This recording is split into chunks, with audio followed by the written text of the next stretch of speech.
When you're on a plane, you must not talk, otherwise you'll be taken away by monsters. The flight attendant, looking fierce, told everyone to keep their mouths shut, or else the consequences would be unimaginable. But this pretty girl didn't care at all, and kept talking on the phone with her boyfriend. The flight attendant suddenly appeared in front of her and threw her phone straight into the chamber pot.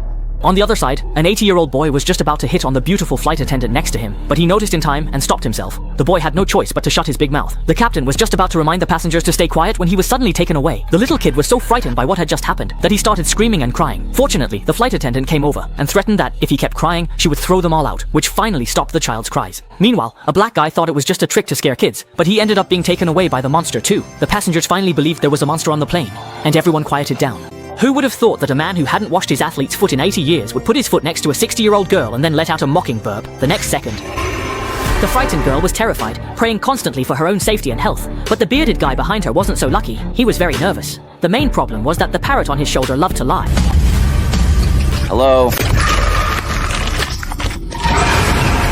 The aunt next to them was so frightened that she immediately took out her little goldfish, indicating that she couldn't speak. Such a joyful moment was very short-lived. The plane finally landed safely, and the other passengers also managed to escape.